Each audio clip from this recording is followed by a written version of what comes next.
Lalomir diría buenos días, buenas tardes, buenas noches. Aquí estamos en el anteúltimo capítulo de este ciclo de entrevistas sobre el futuro de la Argentina, que se llama Zoomval, porque reúne a dos proyectos comunicacionales, la revista digital Zoom y el programa de radio Vayan a Laburar. Hoy tenemos dos invitados. Uno ya está aquí en los estudios de Radio Cristal y vamos a conversar con él, y después en el último tramo del programa charlaremos con el segundo invitado. El primero de nuestros invitados aquí es periodista, es poeta, es columnista de radio. Lo pueden seguir todas las semanas en el streaming Gelatina, haciendo Hermosa Mañana con Clemente Cancela. Él es invitado y hace su columna. Su nombre es Martín Rodríguez. Tiene bastantes pergaminos para nombrar. Primero vamos a saludarlo. ¿Cómo andás? ¿Qué haces, Martín? ¿Cómo Gracias andás? por venir. Gracias a vos, che. Bueno, es periodista, ya lo dije, y es coeditor de la revista digital Panamá, una revista de debate político y también cultural y económico, junto con Pablo Touzón.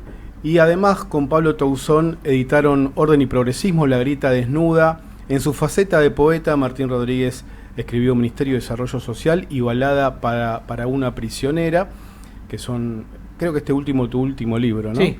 Así es. Así que vamos a conversar con él. Después vamos a estar charlando con un protagonista de la política en días muy frenéticos y en horas muy frenéticas, porque además en el Congreso se debe definir la reelección o no de las autoridades de la Cámara de Diputados. Vamos a estar conversando con el jefe del bloque de Unión por la Patria en la Cámara de Diputados, el rosarino Germán Martínez. Así que primero saludo aquí a los otros integrantes de este programa. ¿Qué tal, Rodolfo? ¿Qué tal ahí, Nico? ¿Cómo va? Muy bien, un gusto con estos dos invitados de Fuste que seguramente nos van a Me gustó de Fuste, no lo escuché nunca. Una palabra que, y sí tiene alguna cosa del mundo hípico, ¿no? Bueno, sí. La fusta, de ahí vendrá.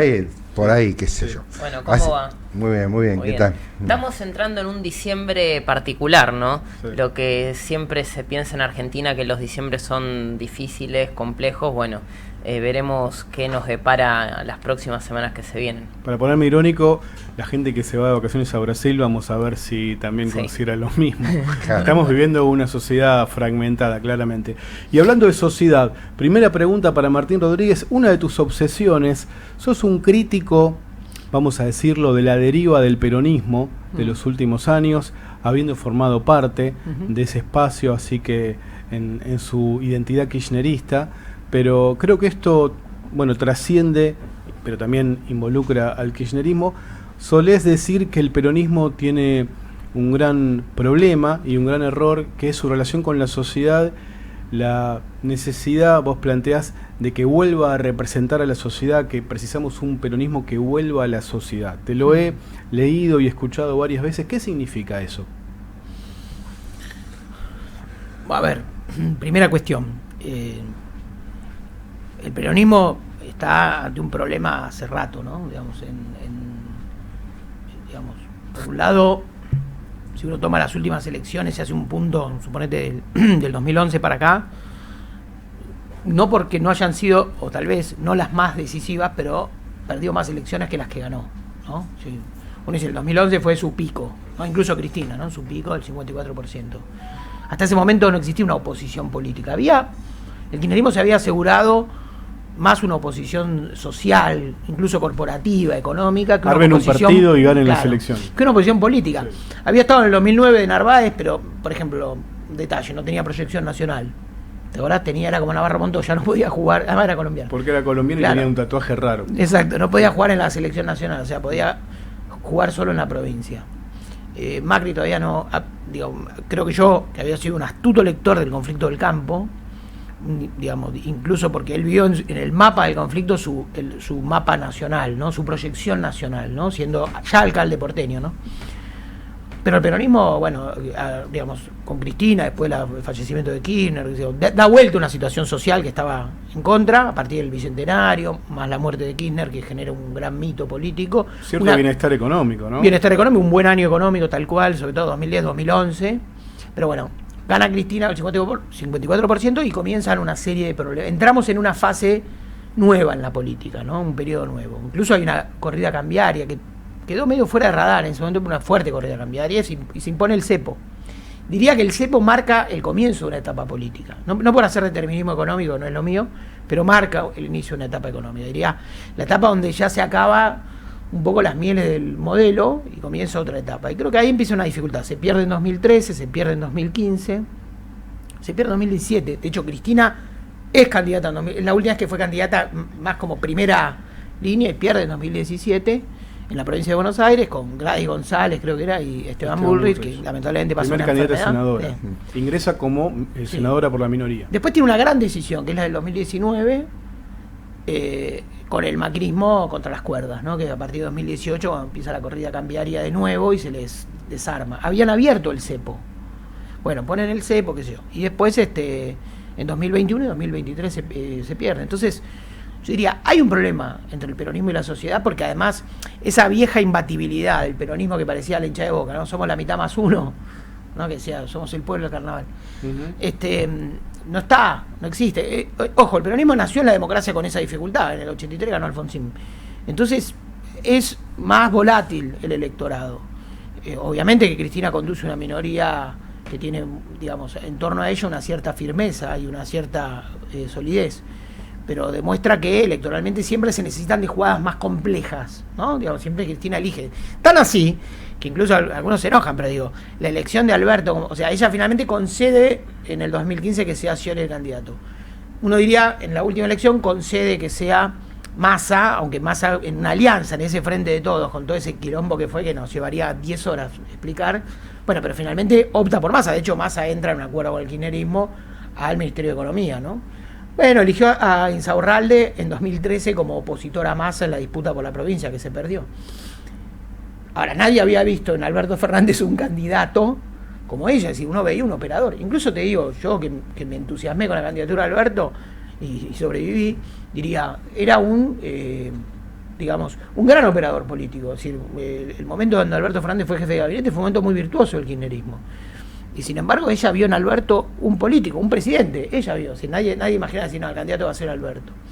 Facundo Álvarez, un peronista, me dijo unos días antes, viste, quién la ve o no la ve, me dijo, para mí el candidato es Alberto Fernández. Mismo en la etapa 2018-2019, Alberto Fernández se había convertido en ese brazo que trataba de llegar a las provincias para volver a unir ciertos vínculos que Cristina... Sí, total. De hecho, exacto, porque como candidato y en la campaña... No digo, ahora que elogiar a Alberto, viste, te enfrenta, viste, como elogiar a Monzón después, ¿no?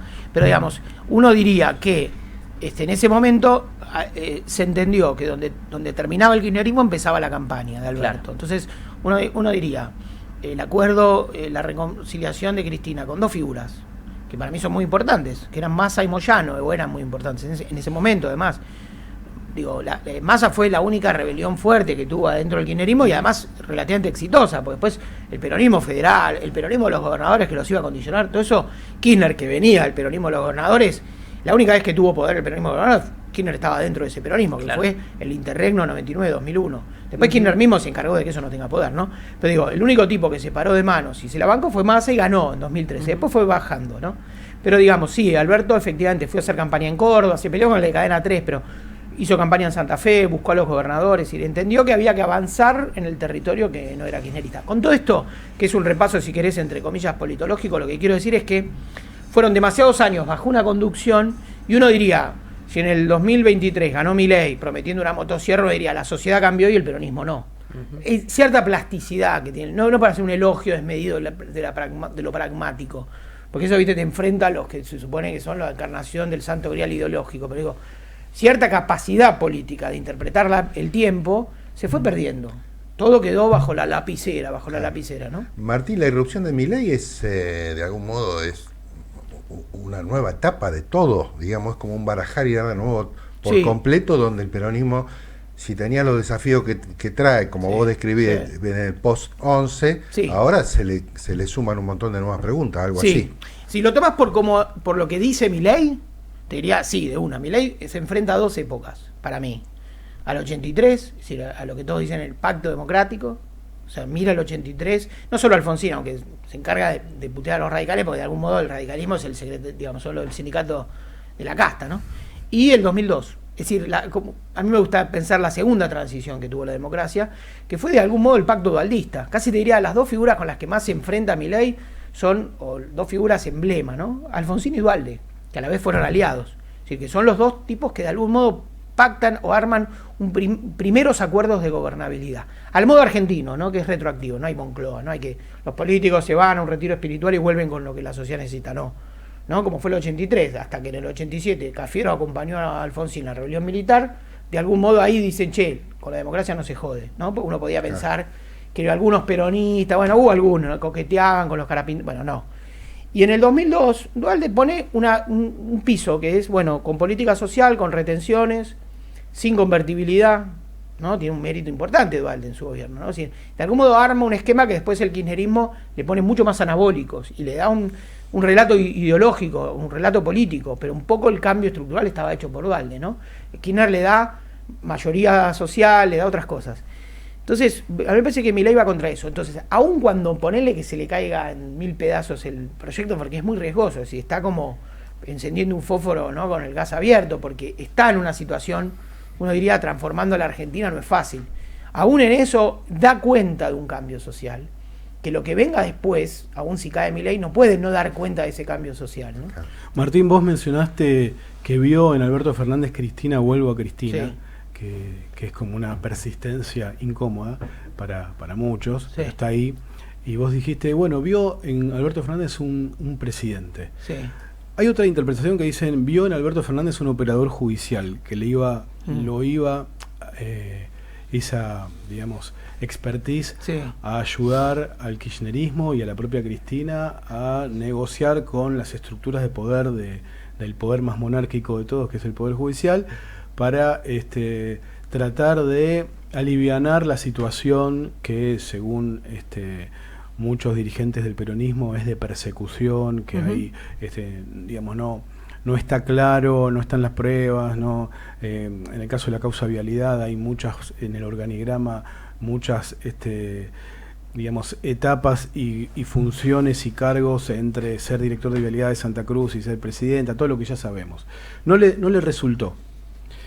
Y entonces eso nos permite dialogar con el presente, porque lo judicial en la actualidad de Cristina sigue tan presente como nunca. En la semana que pasó se discutió ficha limpia y volvió sobre el tapete la discusión si el peronismo, o por lo menos el kirchnerismo, no tiene a su líder condicionada por la situación judicial, y eso termina, digamos, convirtiéndose en lo más importante por sobre todo. ¿Cómo ves esa situación de los condicionamientos judiciales de Cristina, y cómo viste en la semana que pasó, por ejemplo, cómo se cayó por segunda vez la sesión en la que se iba a tratar ficha limpia? Viste que se planteó que hubo un acuerdo entre los libertarios y el kirchnerismo. Cuando vos decís, tomo también desde el principio la pregunta, ¿no? Porque es interesante, que es, ¿en qué lugar uno ubica a Cristina? Yo creo que Cristina es parte del sistema político, o sea, es el centro del sistema político, y hasta hace un tiempo lo eran ella y Macri, ¿no? Yo creo que Macri es el que está, al que Milei compromete más directamente, además, digamos, se lo va a comer, y si el macrismo va solo y el PRO va solo a elecciones el año que viene, si la situación está más o menos como está ahora, digamos, uno imagina un voto bajísimo, ¿no? Del paliza, PRO, digamos, sí. paliza por el voto. No, que de la queda derecha. claro que Milei chupa los votos, que la Libertad Avanza se come esos votos. Entonces, pero yo creo que porque dicen Cristina retorna, Cristina es la excepción, Cristina, yo digamos, asumo que Cristina está en el centro del sistema político, ¿no? Aún en la disidencia, yo tengo crítica a ella, vos me conocés y hemos charlado hace pila de años, y yo no tengo una posición. De hecho, el nacimiento de la revista Panamá fue de algún modo una revista porque hecha por peronistas en disidencia, ¿no? Entonces, ¿por qué Panamá? No, bueno, es un chiste largo, digamos, claro, pero no era, digamos, y ahora nos decían Panamasa a nosotros. Ah, eso no me acuerdo. Sí. Porque claro, justo en 2013... Ahora se los asocia con Córdoba. Bueno, como que está siempre financiada por nos asocian con son el órgano del house organ del cordobesismo. Por eso, pero siempre para ser malo, digamos. Sí, siempre nos asocian con los peronismos cristinistas. Pero no, además tenemos al compañero Zapata, que es como diría Borges, un cordobesista profesional. El ¿no? intelectual orgánico. A mí me parece súper valioso el peronismo de Córdoba. Además tiene la autenticidad de haber estado siempre, de algún modo, autónomo, y con una provincia, por ahí el modelo de Puntano en su momento, qué sé yo, o el mismo Formosa, bueno, son modelos más de provincias más chicas, con mucha más Córdoba es un corazón industrial de Argentina, como lo es Santa Fe, como lo es ni hablar la provincia de Buenos Aires, ¿no? Bueno, pero vuelvo a la... Yo creo que Cristina está ahí en el centro. Yo tengo la sensación de que las soluciones judiciales son un disyuntor que tiene puesto Cristina para manejar sus decisiones políticas. Está clarísimo. Yo creo que con Milei se plantea algo que no tuvo con Macri, que es canales de negociación. Que no tuvo, la política todos negocian, todos dialogan con todos. Santiago Caputo alguna vez tuiteó: no vamos a utilizar el Poder Judicial para perseguir a la hasta a la donde oposición. hasta donde uno puede decir, porque después decís, no, pero mira lo que pasó. Y lo dijo Guillermo Francos el otro día. O sea, yo creo que la situación de Cristina es comprometida, pero no se parece a una proscripción, tiene caminos que hacer. Todavía no existe digamos, el famoso fallo de la Corte Suprema. Así, tiene muchos márgenes de acción política, aunque a mí me parece que muchos alrededor de ella construyen un relato de proscripción que no ha dado. Es decir, hay una cosa que habría que decir en términos políticos, no en términos, todos hicimos a todos nos pareció, no sé, que rompía cualquier límite el intento de asesinato, todo eso está como fuera de la democracia, ¿no? Yo digo, como decían los cubanos, pero al revés, dentro de la democracia todo, fuera de la democracia nada. Ahora, dentro del juego político, diría esto: la victimización de Cristina no funciona más, no funciona como herramienta política de construcción, como se decía en la izquierda, de acumulación. Sobre todo porque hay muchas víctimas en la sociedad también. No, absolutamente. Me parece que a la vez se tapan agendas que tienen para la sociedad una importancia muy grande, Absoluto. ¿no? No puedes ponderar cuestiones judiciales que en definitiva para el votante que terminó eligiendo otra fuerza política habla de casta, sí, en un sentido. Pero Martín, me interesó lo que planteabas sobre Córdoba. Sí. Digo, a la vez que el peronismo se alejó de una agenda de mayorías, también se fue alejando de la voz del interior del país, o por lo menos de ciertas provincias, y de hecho es una de las primeras veces que el peronismo tiene tan pocas provincias gobernadas. Sí. Y vos planteabas esto de esa figura del cordobesismo. Me acuerdo de José Manuel de la Sota, que era una de las personas que en teoría Alberto Fernández se acercó a Cristina en ese 2018-2019. ¿Vos cómo crees que si es posible o si no es posible que haya una reconstrucción, una unidad, un hacer las paces entre ese peronismo tan ambenio de cierta manera con el del interior? Vos fíjate una cosa. Voy a decir tres cosas, incluso para no parecer que toda la culpa es de Cristina. Primera cuestión, es tan importante lo que quedó afuera de una mirada más amplia, más federal de la política. Uno podría pensar, el kirchnerismo achicó la Argentina para agrandarse a sí mismo, ¿no? Porque si pareciera que la Argentina solo es el área metropolitana. Esa es la parte que yo decía de herencia dualdista, que es, después de la crisis de 2001, es gobernar el conurbano, es gobernar a la nación, ¿no? Sería la consigna de Duhalde, y que en algún sentido era cierta, ¿no? Cuando uno miraba la crisis. Pero uno diría, se achicó tanto la Argentina que Milei, que no hay antecedente de un presidente tan enemistado, al menos culturalmente, con el sistema político, o digo más, con el sistema democrático, con el orden democrático, y no hay presidente que haya llegado al poder más deudor del propio sistema. Es decir, Milei tuvo votos y ganó en provincias, pueblos, ciudades donde no tenía ni siquiera fiscales. Es decir, el sistema le fiscalizó. O sea, es un deudor. El peronismo le fiscalizó. Bueno, uno diría eso. Para dividir a la oposición. Pero el peronismo, ponerle el peronismo bonaerense, algunos peronismos. Pero hubo provincias que, o sea, hay una parte donde el tipo es deudor, incluso deudor, y en tal caso también deudor, del sistema político realmente existente, que sería la disputa de las fuerzas territoriales reales. Entonces, en doble sentido. Formalmente y realmente le debe todo el sistema. Ahora, ¿por qué? Porque en el interior había una orfandad. Entonces, pero el otro punto es que, está bien, yo no espero nada del cristinismo, pero espero que un político diga, acá estoy. Si lo que hay es un sorteo de cobardes. Si realmente los gobernadores, que me consta, porque todos tienen teca, pagan consultores, se miden, vienen, dan charlas, es un peronismo de lobby de hotel. Es un peronismo que no pisa. Y muy de las provincias, ¿no? Que no sale de sus límites. Pagan la encuesta hasta que llega la última y la más importante, que es la que le dice no te muevas, no juegues, no ahora. Te pregunto, todos tienen la encuesta esa que la ponen acá. A cualquiera que lo va y dice, no, me dijeron que no juegue. Martín, no son tiempistas, perdóname una cosita más. Sí, no son tiempistas como era Macri, que fue un tiempista descomunal. No tipo, jugar en el 2011. 2009 no jugó, 2011, 2013. ¿Viste? El tipo, un ajedrecista, y llegó y jaque mate, y después perdió cuando fue gobierno. O sea, acá me parece que es nadie, y es una cosa muy, muy loca que está pasando con el poder. Nadie un poco lo quiere agarrar. Claro. Vos le tirás el poder a Cristina. Cristina le pasó con Alberto Fernández. prefería auditar al gobierno. Muchos cristinistas eran opositores con goce de sueldo, es decir, audito al gobierno, pero si vos, cuando decís, bueno, se va Guzmán, está bien, Guzmán y Culfas se van. Intervengo. Son la piel de Judas, listo, se van. ¿A quién pones? Massa. O sea, no puso a Basualdo, a una persona del Instituto Patria, no, pusieron a Massa. ¿Qué hizo Massa? Un poco ajustó, un poco, ¿no? Es decir, no es que Massa decía... De hecho estuvo Batakis y sí. No sé si le apoyaron. Pero ¿qué me ibas a preguntar? No, vos hablás de que aparezcan referencias sí. Y te quiero preguntar por 4 nombres propios y que me digas lo primero que se te venga a la cabeza sobre si pueden tener un rol, un protagonismo en el presente, en el corto plazo. Axel Kicillof, Natalia de la Sota, Sí. Yarlora, el gobernador cordobés, y Schiaretti, que está grande, pero bueno, ahí está. Schiaretti hizo campaña 10 minutos, sacó 8 puntos. Lo que pasa es que hay que hacer campaña. Claro. Si vos fijate, Menem, Kirchner, bueno, Cristina, bueno, Macri, Alfonsín, o sea, los tipos que llegan, Dualde estaba tan convencido de ser presidente que hasta llegó sin voto. O sea, para ser en política tenés que estar convencido, estar tocado por algo. Milei, mirá lo que es Milei. El óleo de Samuel. Ahora, sí, exacto, sí, que dice, siempre lo nombra Daniel Santoro. Ahora, no es que vas a agarrar, hablo con Seita, me arma como 4 entrevistas, 8 salidas en no sé dónde, o sea, no se va a gobernar la Argentina sin moverte, sin salir de tu casa. No, y la política milimétrica ya... No. Yarlora tiene un problema y una... O sea, quiero decir, había mucho margen para que Schiaretti crezca, y yo, digamos, a mí me parece un gran gobernador, me parece una buena figura política. Como diría el turco así, un buen producto, ¿eh? Pero no hubo. Después, desde el peronismo a Natalia de la bonaerense, Sota la conozco menos. Sí. La conozco menos, sinceramente. El padre fue un gran político. Sí. Y Yarlora tiene una virtud y un problema.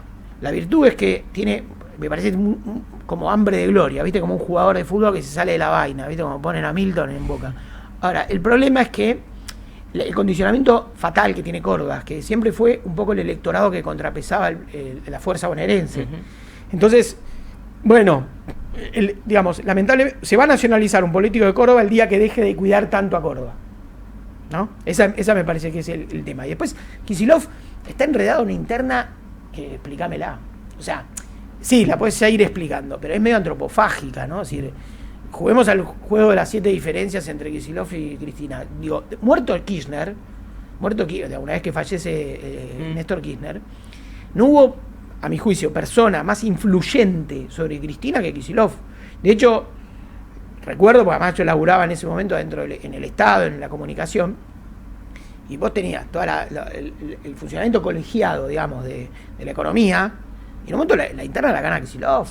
Kicillof presenta el Procrear, Kicillof presenta la nacionalización de YPF, todas las digamos, sí, las apuestas que tenía el gobierno de Cristina. Cristina tenía sus temas, ¿no? Batalla cultural, Irán, justicia, corpo, finalmente Estiuso, ¿no? Toda esa trama, ¿no? Más barrosa, más complicada. Y después, digamos, la trama, la acción política. El sol para los chicos, ¿no? El Julián Weich, en el buen sentido de ese gobierno, era Kicillof, que decía, acá crédito para clase media, acá nacionalizamos YPF, y eran apuestas. La nacionalización de YPF era una medida que al mundillo social, sí, filo peronista le cayó muy bien, pero al mismo tiempo hubo una reunión convocada por Manieto que dijo, comenzó la fase expropiatoria y ahí empezó un nivel, o digo, lo quiero decir que era también una medida revulsiva. No digo que era como si fuese una ley para que acelerar todos los juicios de adopción, ¿viste? No es que era el bien por el bien.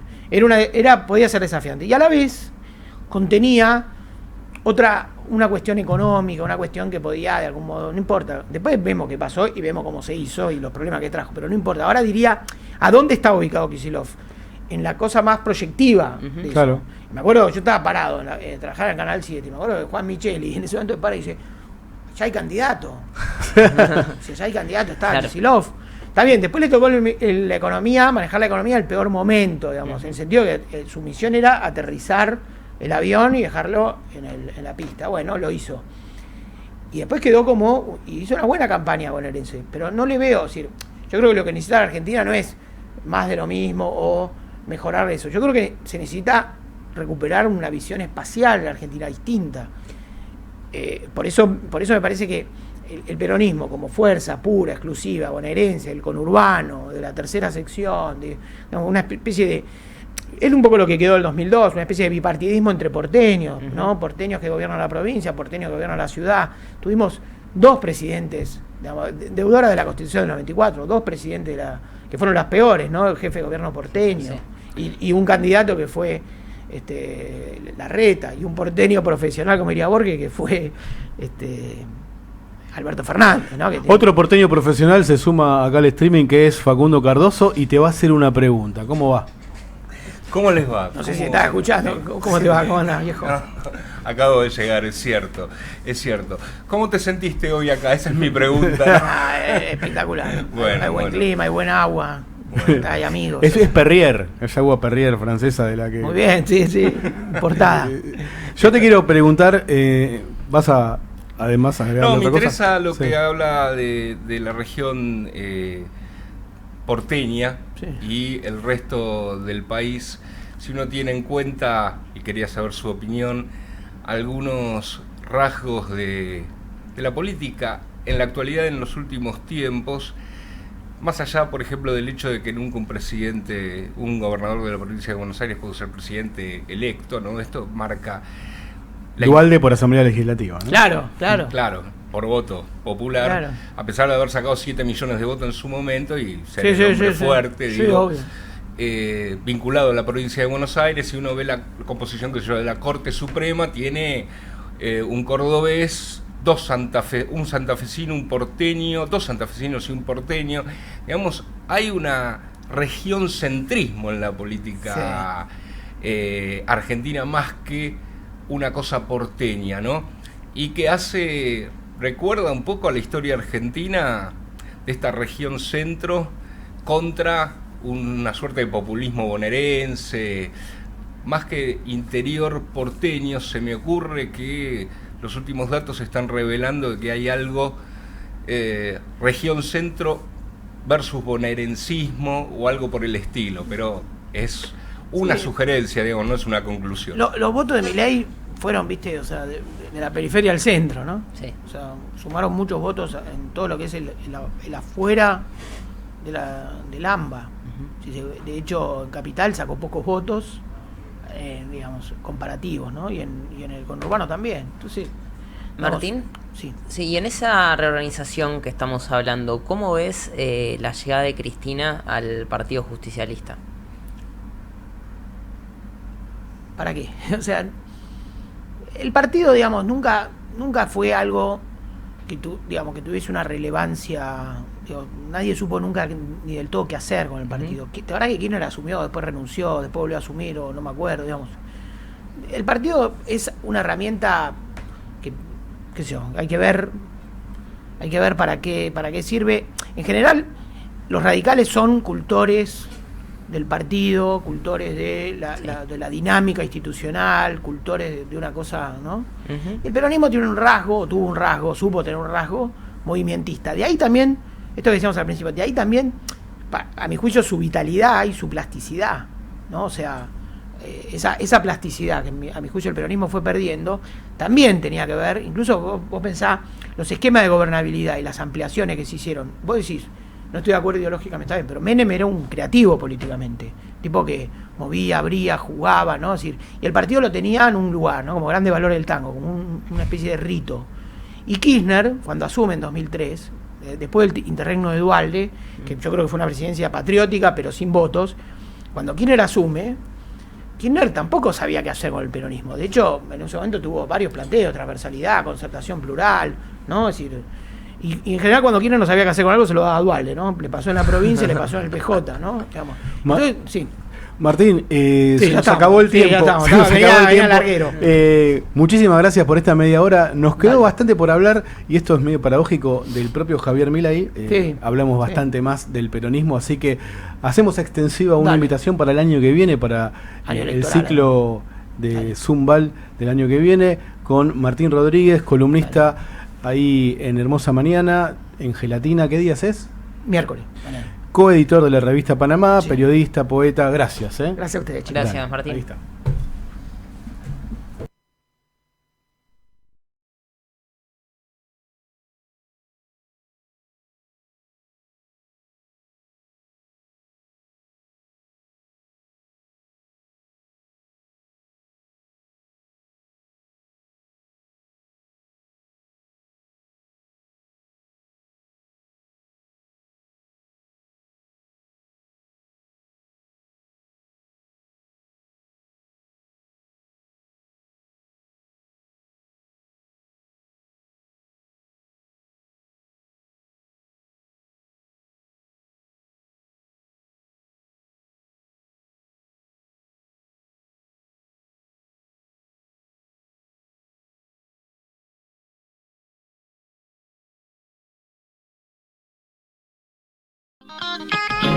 Seguimos en Zumbal, segundo tramo de este penúltimo capítulo del año 2024. Zumbal, ciclos de entrevistas en profundidad sobre el futuro de la Argentina. Gracias a Daniel, gracias a Alejandra. Ya está con nosotros el titular del bloque de Unión por la Patria en la Cámara de Diputados, Germán Martínez, politólogo, rosarino, hincha de Rosario Central. Pasó por en un colegio católico, me contaron, un industrial, ¿no? De la secundaria. De esa ciudad donde ingieren gatos. ¿Por qué los acusan de come gatos? Arrancamos amigable la entrevista. Claro, bien. Sí, viene ahí. Negro, esto estaba fuera del contrato. Claro. Digamos, yo le avisé a Rodolfo. Son las modalidades del streaming. Vamos a arrancar a bocajarro. Descontracturado. No, pero ¿de dónde viene? En serio, ¿de dónde viene? Una operación. Fue una operación periodística que se dio. A partir de ahora, todo lo que te preguntemos puedes decir que es una operación. No, pero lo digo, se dio, mira, estas cosas de proximidad. Era una organización comunitaria vinculada al radicalismo en el Bajo Ayolas, se llama ya, que es la zona cercana al viejo puerto que es el único puerto que quedó adentro del ejido urbano de Rosario, y que con el correr del tiempo, hoy yo vivo a 10 cuadras de ahí, ¿no? Y apareció en una nota de aquel tiempo era Canal 13, no era TN. Canal 13, una nota con Julio Bazán, si no me equivoco, a una referente comunitaria de ese lugar, que querían mostrar lo mal que se la estaba pasando en Rosario y por lo tanto estaban comiendo gatos. Bueno, ahí están de los que dicen que en ese momento lo mínimo que se comían eran gatos, era bastante digno en algún caso, y lo que decían que era una operación terrible, hecha a propósito. Pero lo cierto es que quedó como un elemento casi, acá lo usamos con simpatía, también en el fútbol se utiliza como una agresión. Una chicana de tribuna. Como una descalificación. Desde entonces Rosario es el termómetro social para los estallidos de la Argentina, junto con algunas partes del conurbano, siempre lo solemos decir con Rodolfo Montes. Una pregunta para arrancar. Yo creo que hay otras ciudades que son inclusive más sensibles que el conurbano. Mirá, a pocas horas de Comodoro Rivadavia, Bariloche, Concordia. Ahí está. A pocas horas que se tenga que definir quién conduce. Usted quiere hablar de lo que él quiere. ¿Quién conduce? Me tira el comegato, después no puedo responder. Pero esta está buena. Pongamos herida, Piqué. Vamos. Pongamos herida. A pocas horas de que se defina la continuidad o no de quién conduce la Cámara de Diputados. ¿Martín Menem o Pichetto? No, ¿qué estamos eligiendo? No se trata de eso. Primero porque no existe la opción Pichetto. Así que se lo digo con realismo. Convendría preguntarle a Pichetto, ¿no? Si quiere ser candidato a la presidencia de la Cámara. Por el momento yo no estoy observando que haya una operación alternativa. Después, nuestra relación con Menem no ha sido buena a lo largo de todo el año. Arrancando por los lugares en las comisiones que nos sacó, siguiendo por el no respetar la resolución de conformación del sistema DONT, para integrar las comisiones, desde las demoras en la conformación de las comisiones unicamerales, desde la demora en las conformaciones de las comisiones bicamerales, del trato dentro del recinto. No ha sido un buen año en el diálogo institucional en la Cámara de Diputados. De ahí a que pueda haber un nombre alternativo, bueno, veremos. Nosotros tenemos bloque hoy a las 6 de la tarde y ahí iremos delineando dónde nos vamos a parar para la sesión de mañana. ¿Hubo una advertencia de que si se votaba ficha limpia no lo iban a apoyar a Martín Menem? Porque eso salió en todos los diarios. No, salió en un solo lugar y todos ustedes repitieron. Es mentira. Sí. Sí. Está bueno. Mentira. Sí, no, porque además la tradición, Pero aparte lo puedo hacer en voz alta el análisis, porque no tengo, de hecho lo he hablado con algunos colegas de ustedes. ¿Cuál era el marco? Martes de la semana pasada nos juntamos después de que nosotros no alcanzábamos el quórum en la sesión pedida para el decreto 846 de la deuda externa. A la tardecita nos íbamos a encontrar para ver cómo se resolvía institucionalmente el tema de un reemplazo de un diputado fallecido en la provincia de Tierra del Fuego. El diputado Tito Estefani, un gran diputado del PRO que falleció hace relativamente poco tiempo. Y que ahí está judicializada la jura de su reemplazo. Cuando está terminando esa reunión, una reunión dura pero cordial, con posiciones, yo digo, ustedes tienen en claro lo que van a hacer el jueves, ¿no?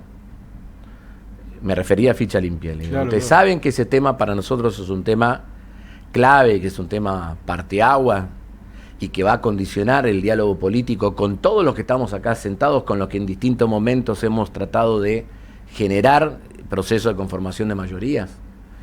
Y le digo a cada uno de los presidentes de bloque, allí con ustedes intentamos esto, con ustedes intentamos esto, con ustedes intentamos esto, como diciendo, a pesar de las diferencias, todo el año nosotros demostramos una enorme vocación de diálogo político con los otros espacios que conforman la Cámara de Diputados.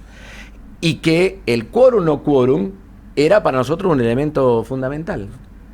Porque nada más y nada menos era un proyecto que tendía a limitar los derechos políticos de hoy, en términos de volumen individual, la principal referencia política que hay dentro del campo popular, que es Cristina Fernández de Kirchner. Y se los dije, y lo puedo decir en voz alta. ¿Te sonó amenaza? No. No. Y es más, lo dije en este tono, exactamente en este tono. Pero bueno, a algunos quizá les sirvió plantearlo en esos términos.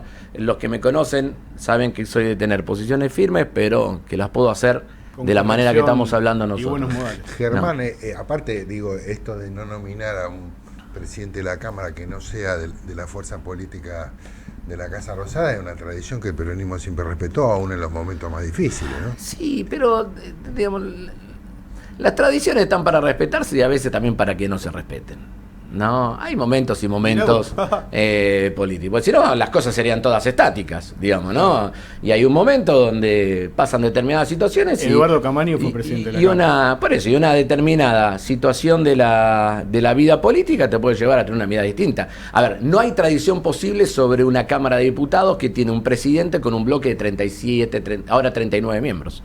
Nunca pasó. Claro. Vamos. Entonces, por lo tanto, las tradiciones que nosotros tenemos en el registro de la Argentina bipartidista. Y eso no está. Hoy no está tan claro. Entonces, te aparece en esto que respetar el lugar institucional del oficialismo que gobierna es darle la presidencia de la Cámara a un bloque de 39 integrantes. Algunos te podrán decir, ¿por qué? Por lo menos vale la pena que nos lo preguntemos, digamos, ¿no? Sí.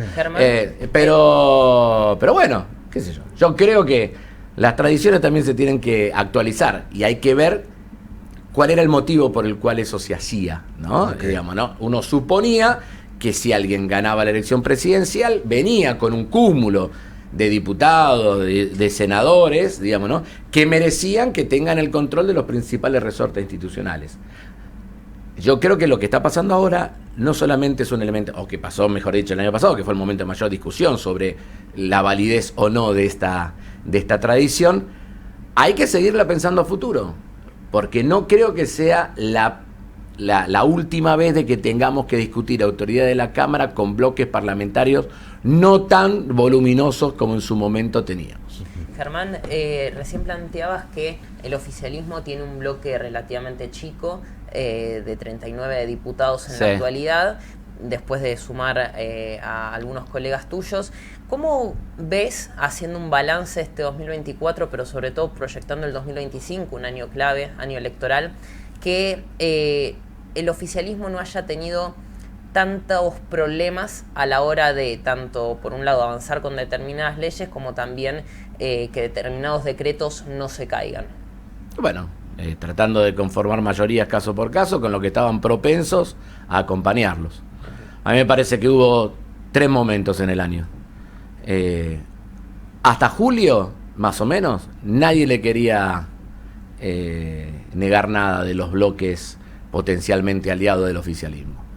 Había una mezcla de expectativa por lo que podía hacer Milei, de, como nosotros decíamos también, de cierta resistencia a entrar en marco de alianzas con nosotros, y un control mediático muy fuerte en los grandes medios más concentrados respecto a los que hacían estos bloques, diciéndole, bueno, una cosa es tener críticas para el oficialismo y otra cosa es aliarte con los peronistas /kirchneristas.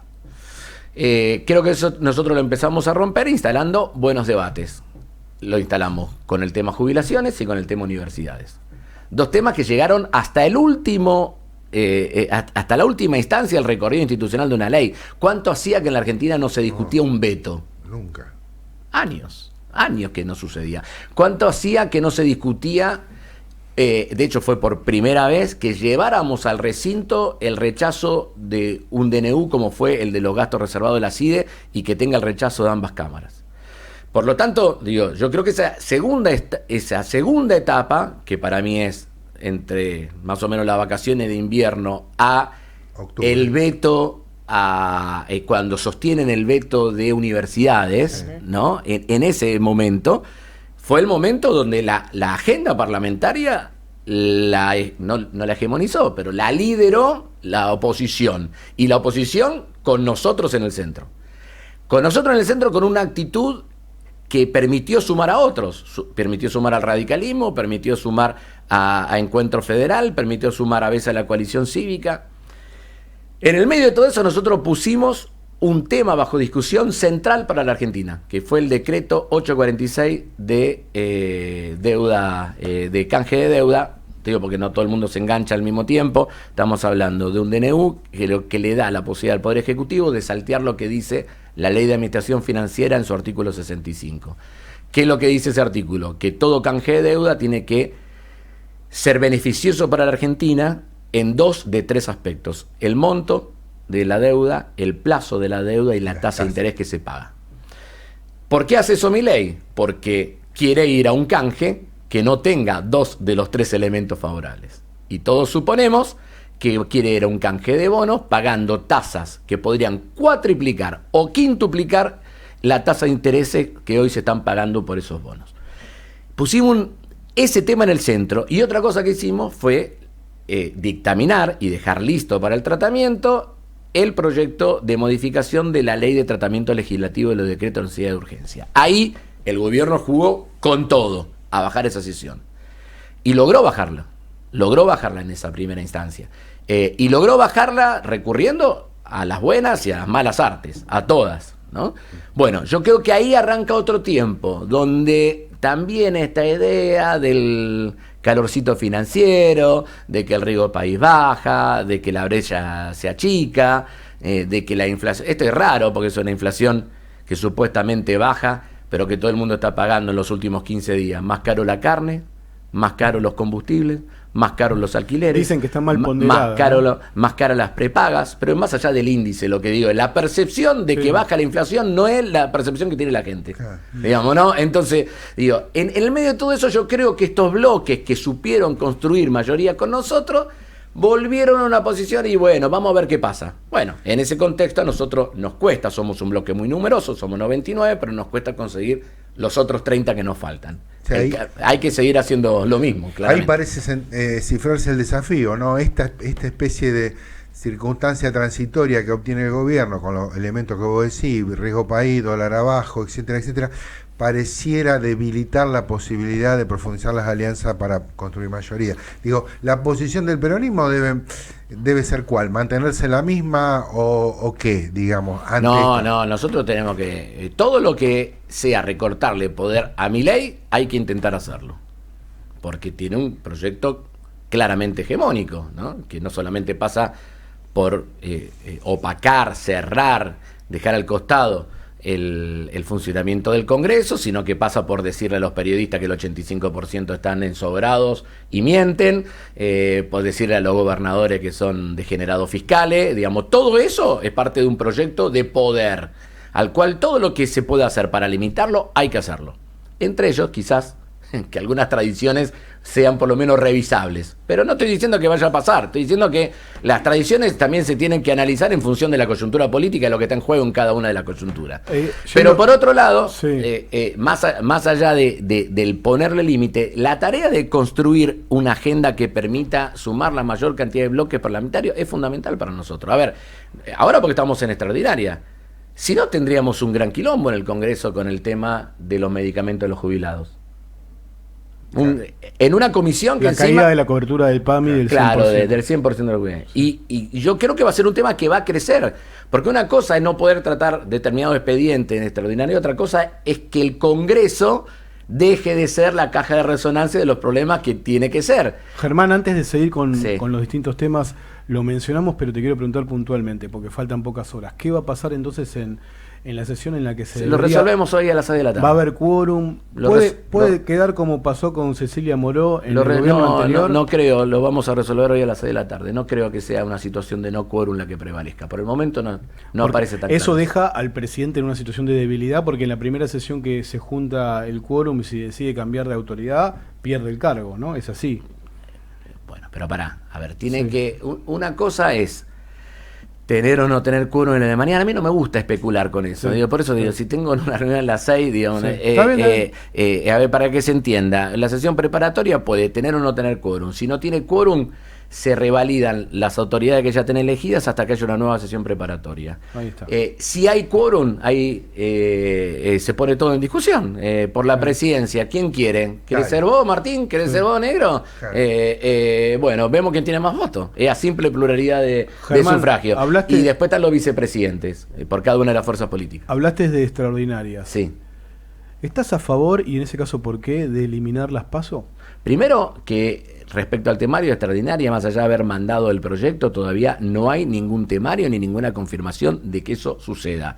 Te digo porque también en esto, la semana pasada, en nuestro intento de conseguir quórum nuevamente para rechazar el DNU 846 de la deuda, sale un off de Casa de Gobierno. El gobierno estaría dispuesto a convocar a extraordinaria y que se discuta el presupuesto. Eso fue a las 3 menos cuarto de la tarde. A las 3 teníamos sesión. A las 3 y media fracasó. A las 4 menos cuarto el gobierno negó el off que había hecho una hora antes, digamos, ¿no? Entonces, hasta que no un off a medida. Fue un off que duró una hora, digamos, ¿no? Pero digo, hasta que el gobierno no mande el proyecto efectivamente y habilite el tratamiento en extraordinaria, yo no sé qué quiere el gobierno, si lo quiere hacer o no lo quiere hacer. Después yo tengo mi posición individual, que la que arrastro de un distrito en donde existió la PASO, previo a que exista a nivel nacional. La ley de las PASO en Santa Fe nace antes y de hecho se toma, no te digo que como modelo, pero como una de las principales experiencias, cuando en el año 2008, final del 2008, el ministro del Interior, Florencio Randazzo, gobierno de Cristina Fernández de Kirchner, se impulsa la ley de las PASO. Entonces, y nosotros la usamos en Santa Fe para elegir gobernador en el 2007, en el 2007 no había PASO. En el 2000 sí había PASO en el 2007. Sí, en el 2007 Bielsa contra Rossi. Claro. En el 2011 con 4 candidatos a gobernador. En el 2015 fuimos con candidato único. En el 2019 fuimos con 2 candidatos a gobernador. En el 2023 fuimos con 4 candidatos a gobernador. O sea, la hemos usado siempre. Y a nivel nacional la hemos usado. En el 2017, Rossi versus Rodena. 2021, Rossi versus Lewandowski. 2025, digo, por lo tanto lo hemos usado. Ahora, mi posición es una posición orgánica de bloque. Tendremos que dar los debates hacia el interior del bloque para ver cómo termina. Germán, en ese marco donde se están tratando temas un tanto candentes, ¿qué opinión tenés de las propuestas para los nuevos cortesanos? ¿Qué opinión tenés? No tengo una opinión, sinceramente. Me cuesta tener una opinión sobre ese tema, de un seguimiento que está haciendo el Senado. Tampoco tengo claro qué es lo que quiere hacer el gobierno, si va por los dos, si va por uno, si está dispuesto a negociar el otro, si quiere una ampliación de la Corte.